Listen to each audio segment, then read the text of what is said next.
Ladies and gentlemen, thank you as always for tuning into the channel. Guys, I want to discuss something that's been on my mind for a minute, and if you haven't already, give you a realization as to where we currently stand in the cryptocurrency space and why I truly believe the tides are changing for the better. You know, it sounds counterintuitive to think we are in a better spot in the cryptocurrency space than we've probably ever been, but honestly, I really do believe that, and I'm going to explain why.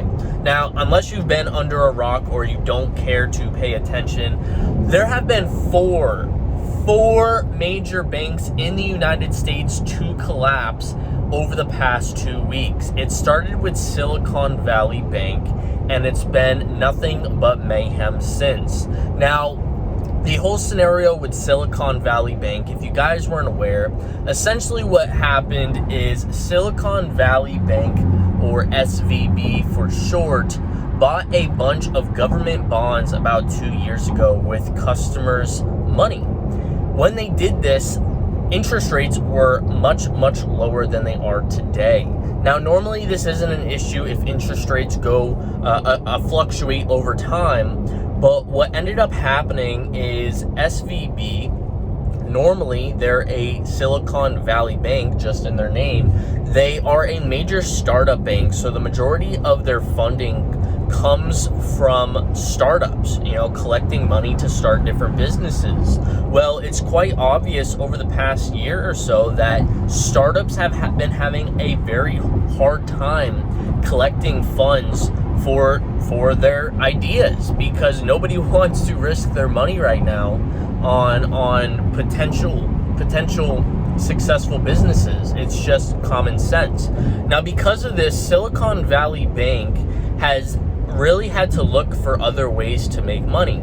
And in order to do this, they've really prioritized putting customers' funds into government bonds and collecting interest on those bonds. Well, what ended up happening is a good chunk of clients ended up coming to withdraw their assets, which led to Silicon Valley Bank taking a $2 billion loss on those government bonds, because they had to cash them out and take a loss on those bonds to pay back their customers.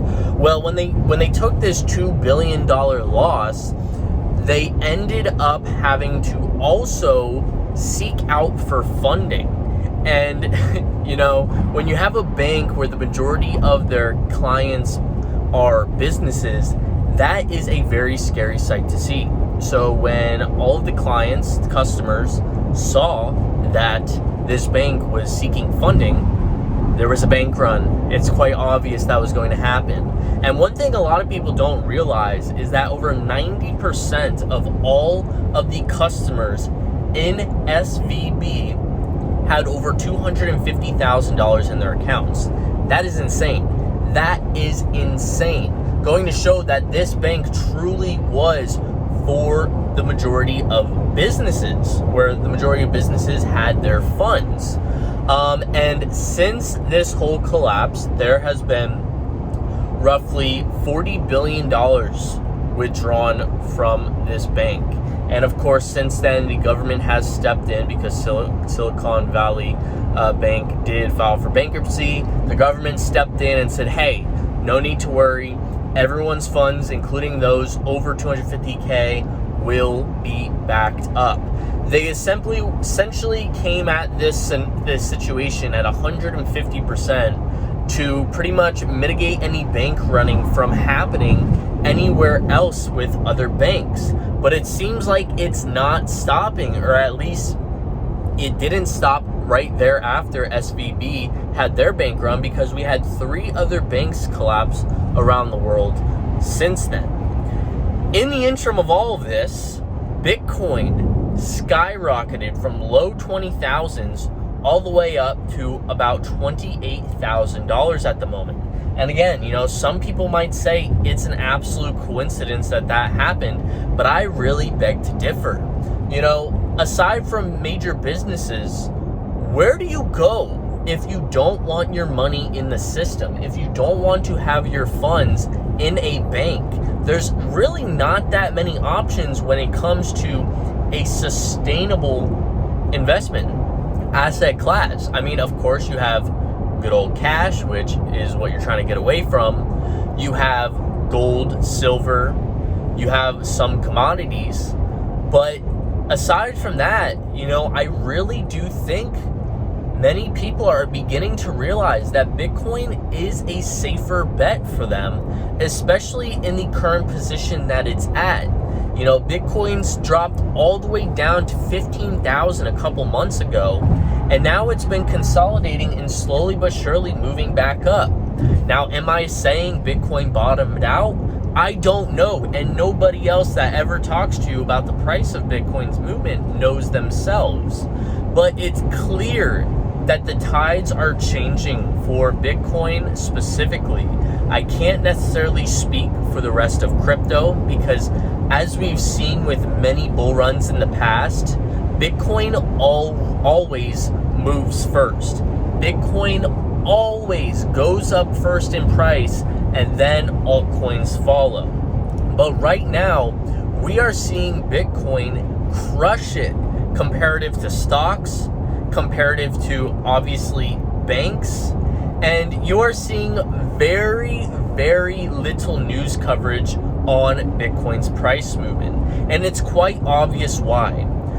The Biden administration came out recently stating that cryptocurrency has no tangible value, it has no true use case, and it's essentially fairy dust, telling people to stay away. In the interim, they're also promoting CBDCs, central bank digital currencies, and I should probably make a secondary video discussing to the extent of the insanity of CBDCs.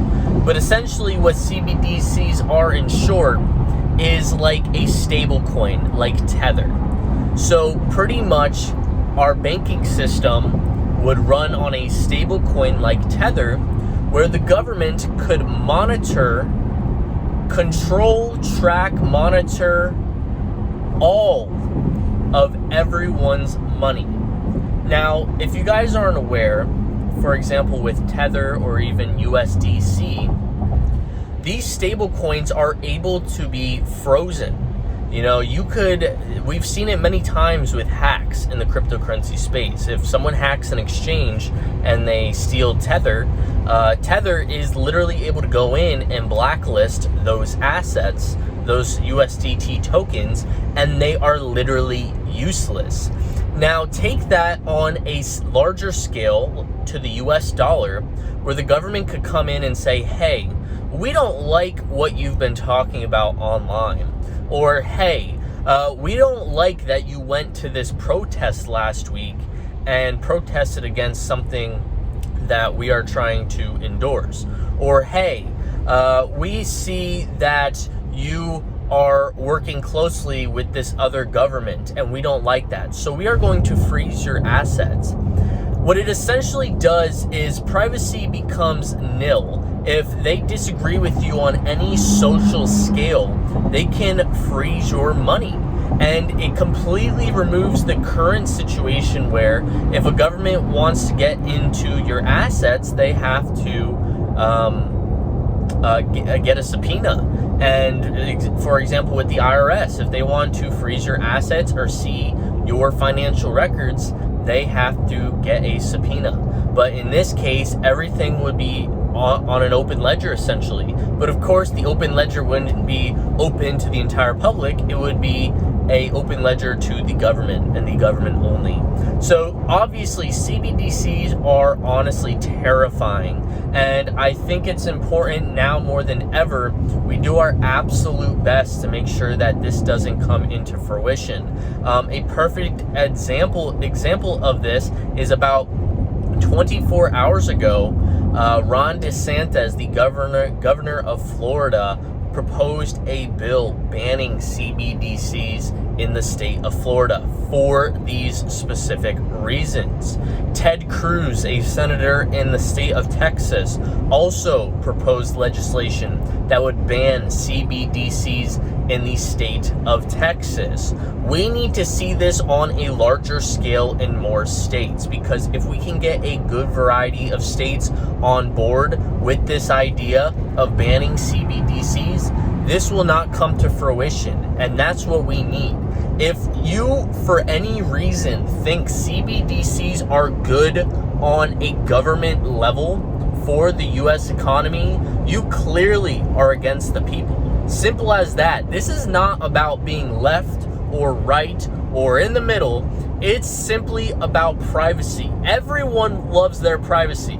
And not being able to keep private that I bought toilet paper on Amazon or I spent $20 at McDonald's, whatever it is, that's my right.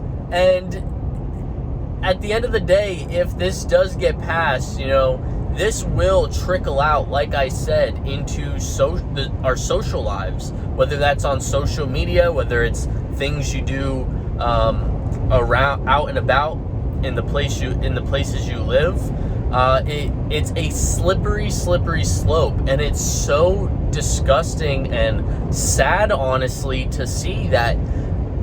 Bitcoin was created to get us away from the banks. That's what it's been about since day one. I mean, to think that the government is using Bitcoin's technology, blockchain tech, to essentially work against us now is very sad. And I truly hope that CBDCs never come into fruition, because we're seeing it right now over in China with their digital yuan, where if they don't like something you're doing, you're literally not allowed to spend your money, or they take your money away, or they even put an expiration date on your money, so you have to spend your money in a set period of time, literally making it so you can't ever save your money or do what you want with your money. That is a dystopian world if I've ever seen it, and I truly hope that does not work its way over to Western countries. Now, I know I rambled on there for a little bit, but this is something that I wanted to put out there because it's truly exciting to see Bitcoin doing what it's meant to be doing at a time where it's needed most. With all these banks collapsing, with all this uncertainty, it's obvious that people are turning over to Bitcoin as a legitimate asset to hold their funds. Will Bitcoin dip tomorrow or a week from now and go back to its levels before? Yes, it's totally possible. I'm not saying that. But it's clear that Bitcoin is being used for what it's meant for, and it's clear that the governments around the world don't want us to have the ability to have Bitcoin and crypto as a suitable option to store our assets. I mean, they're clearly showing that they don't want us to have control over our money.